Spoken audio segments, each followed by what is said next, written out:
జై సద్గురు ప్రేమ మహారాజ్కి జై. 3 అధ్యాయాలు కంప్లీట్ చేసుకున్నాను అండి. శుద్ధ నిర్గుణ తత్వ కందార్థాలు ఇవి భాగవత కృష్ణదేవశ్రీ ప్రభువు రచించినవి. అందులో 3 అధ్యాయాలు కంప్లీట్ అయ్యాయి. 4వ అధ్యాయం ఎరుక లక్షణం. ఎరుక అంటే ఏంటి? ఇప్పుడు పరిపూర్ణం గురించి తెలుసుకున్నాం. ఎరుకను గురించి కూడా తెలుసుకోవాలి. మరి ఎరుకను వదలాలంటే ఎరుకను గురించి తెలుసుకోవాలి కదా. దాని పుట్టుక ఎక్కడ, దానికి ఎక్కడ వదలాలి, ఏంటి, ఇవన్నీ కూడా మనం అది ఎంతవరకు ఎదిగింది ఎరుక తెలుసుకోవాలి. జై సద్గురు ప్రేమ మహారాజుకి జై. ఎరికే దేహేంద్రియంబులు, ఎరికే వర్ణాశ్రములు, ఎరికే శృతులు, ఎరికే నీవును నేనును, ఎరికే సతి సోదరాదులు, ఎరుగోము వత్స నేది ఇచ్చేదా నిదిగో నీ ఇచ్చ. హరిహర బ్రహ్మాది సురనరగిరి సరితరు మృగముఖ చరాచరములు, ఎరుకని ఎరుగోము వత్స నేది ఇచ్చేదా ఇదిగో నీ ఇచ్చ. చూడండి, ఎరుక వత్స అనగా ప్రియమైన కుమార అని భావం. వత్స అంటే ప్రియమైన కుమార అని. గోవత్సం అంటారు. ఆవు అంటే ఆవుకి ఎంతో ప్రియమైన గోవత్సం. అలాగే వత్స అంటే శిష్యుల్ని గురువులు నా ప్రియమైన కుమార అని భావం. ఈ శరీరము, ఇంద్రియములు, వర్ణ ఆశ్రమములు, కులగోత్రములు, నామరూపములు అన్నీ కూడా ఎరికే. మనం కల్పించుకున్నవే జగత్ అంత ఎరికే. సతి సోదరులు, సతి సోదరులు ఇప్పుడు అందులో అర్థమైంది కదా. ఈ శరీరము, ఇంద్రియాలు తెలుసు కదా. పంచేంద్రియాలు, జ్ఞానేంద్రియాలు, కర్మేంద్రియాలు, ప్రాణేంద్రియాలు, 25 ఇంద్రియాలు, ఇవన్నీ కూడా ఎరికే. వర్ణాశ్రమాలు, ఆశ్రమ ధర్మాలు, వర్ణాశ్రమాలు ఉంటాయి. 4 వర్ణాలు, ఆశ్రమాలు, వర్ణాశ్రమాలు, బాల యౌవన కౌమార వార్ధక్యాలు, కులగోత్రాలు, నామరూపములు అన్నీ కూడా ఎరికే. సతి సోదరులు, భార్య పిల్లలు మొదలైనవి సమస్తము బంధువర్గములు ఎరికే అని తెలియము. పరబ్రహ్మం అనగా ఎట్టిదో తెలుసుకున్న కోరికతో ఉన్నావు కదా. పరబ్రహ్మ అంటే ఏంటో తెలుసుకోవాలని కోరికతో ఉన్నావు కదా. నీకు కనిపించేవి ఇదంతా కూడా ఈ కుటుంబం, నువ్వు, నీ శరీరము, నీ ధనము, నీ భార్య పిల్లలు, నీ బంధువర్గం, ఇదంతా కూడా ఎరికే. నీ కులగోత్రాలు అన్నీ కూడా ఎరికే. పరబ్రహ్మ అంటే ఏంటో తెలుసుకోవాలని కోరికలో ఉన్నావు కదా. ఇదిగో నీ కోరిక నేను తీర్చదను. నీకు బ్రహ్మానుభవ స్థితి కలిగిస్తాను. నీకు బ్రహ్మస్వరూపాన్ని చూపిస్తాను, దర్శనం చేయిస్తాను. అదే కదా నీ కోరిక. నీ కోరిక నేను తీరుస్తాను. విష్ణువు, బ్రహ్మ, ఈశ్వరుడు మొదలు దేవతలు, మానవులు, పర్వతములు, నదులు, చెట్లు, జంతుజాలములు, పక్షులు, ఇంకా అనేకమైన కదిలేవి, కదలనివి సమస్తమును కూడా ఎరుకే అని తెలియాలి. బ్రహ్మ, విష్ణు, మహేశ్వరుడు అన్న ఎరుకే. అది బ్రహ్మ అని నామం చెప్పుకున్నాం కదా ఇందాక. భూతాకాశ, మహాకాశ, పరాకాశ, ఆవలి పరిపూర్ణం అని చెప్పుకున్నాం కదా. మరి అంత భూతాకాశంలోనే కనిపిస్తున్నాయి.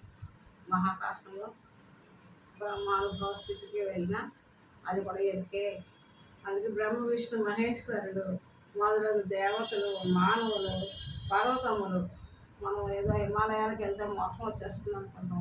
ఇక్కడ కైలాస పర్వతం ఉందనుకుంటాం.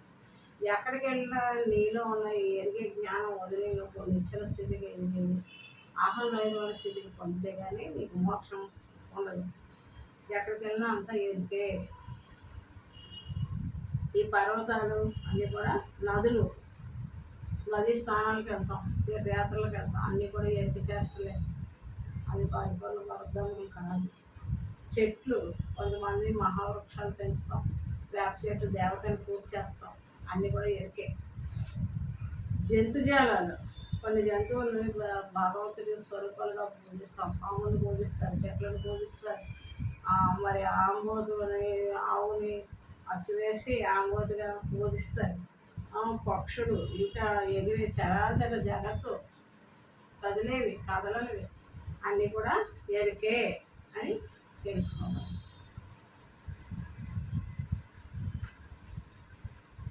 విశేషతము ఎత్ర అస్య స్వస్యతి అన్యత్ శృతి అన్యత్ వేజానాతి తదల్పం అన్న శృతి రీత్యా ఎంతవరకు కలదో అంత చూడగలమో, ఎంతవరకు తెలుసుకోవాలో అంత కూడా ఎరికే. ఇదంతా కూడా ఆత్మ జగత్తులు అన్ని రెండు కూడా ఎరికే. ఆత్మ జగత్తులకు అతీతమైనది, ఏక రూపమైనది పరిపూర్ణము, అదే భూమ పరిపూర్ణం, అది ఆత్మ జగత్తులకు అతీతమైనది. ఎరికే విద్యలు ఎరికే ప్రణవంబు ఎరికే కళయున్ ఎరికే బిందువు చిచ్చెక్తెరికే ఆనందమే వీధి వెలుగు సద్బుద్ధి నీ నామాటాలెరికే నిబద్ధి ఎరికే నిర్గుణ సగుణం ఎరికే నిర్గుణ సగుణంలే ఎరుకే ఎరుకకు ఎంత ఎరుకోని నిధి ఎంత ఎరుక చేసితి నీవి ఇట్లెరుగా ఎరుగు సద్బుద్ధి నీ నామాట ఎరుకే నీ బద్ధి. ఓ మంచి బుద్ధి గలవాడా, ఓ మంచి శిష్యుడా, సమస్తమైన విద్యలు అవిద్యలు, ఓంకార ప్రణవ నాదములు, బిందువు, కళ మరియు సత్తు, చిత్తు, ఆనందం ఇవన్నీ కూడా ఎరికే. నాదబిందు కళలు అని మనం ధ్యానంలో దర్శిస్తాం, అంత ఎరికే. దర్శనాలన్నీ ఎరికే కదా, చూసేది చూడబడేది చూపు మొత్తం ఎరికే. ఆ ఎరికని విడిచుంటేనే గొప్ప సిద్ధి. అన్నీ ఎరికని తెలుసుకోవాలి. సగుణ నిర్గుణం ఎరికే, సగుణం నిర్గుణం, సగుణ ధ్యానం నిర్గుణ ధ్యానం అన్నీ కూడా ఎరికే. ఎరుకని తెలుసుకోవాలి. ఎంతవరకు తెలియబడుతుందో అంతా కూడా ఎరికే. తెలియజేస్తున్నాను ఈ విధముగా అంతయు ఎరికే అని తెలుసుకోనము నిబద్ధి. విద్య అనగా జ్ఞానము, సమస్త శాస్త్రములు అని కూడా అర్థము. షడ్విధ విద్యలు ఆకర్షణ, షడ్విధ విద్యలని 6 రకాలు. ఆకర్షణ, స్తంభన అష్టసిద్ధులు అంటారు వీటిని. మారణ, విద్వేషణ, ఉచ్చాటన, మోహనములు, ఇంకా చతుర్దశ విద్యలు, చతుర్వేదములు, షడంగములు, పురాణములు, మీమాంస, న్యాయశాస్త్రం, ధర్మశాస్త్రం, ఆయుర్వేదము, ధనుర్వేదము, రీతిశాస్త్రం, అర్థశాస్త్రం, వ్యాకరణం ఇత్యాది సమస్త విద్యలు జ్ఞానస్వరూపమే అనగా ఎరుకే. ఇట్టి ఏ విద్య తెలియకపోవుట ఆ విద్య జ్ఞానము అనబడదు. ఇట్టి ఏ విద్య తెలియకపోవుట ఆ విద్య అజ్ఞానం అనబడదు. మరియు బ్రహ్మతత్వమును గుర్తించుట జ్ఞానము, బ్రహ్మను ఎరగకపోవుట అజ్ఞానము. ఇట్టి జ్ఞానములు రెండును ఎరుకయే. మరియు ఒక్క మాటలో ఎరుక అనగానేమో ఈ పద్యంలో నిర్వచించినారు.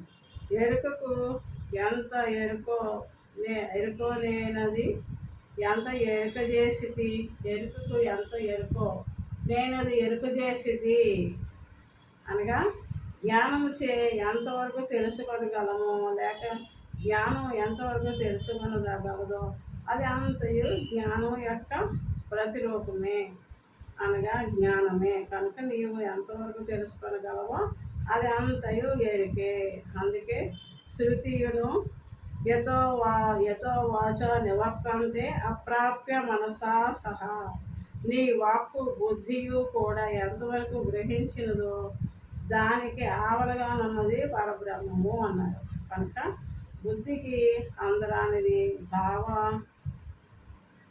భావశమ్యము కానిది, వచింప సఖ్యము కానిది పరమార్థం అని గ్రహించవలను.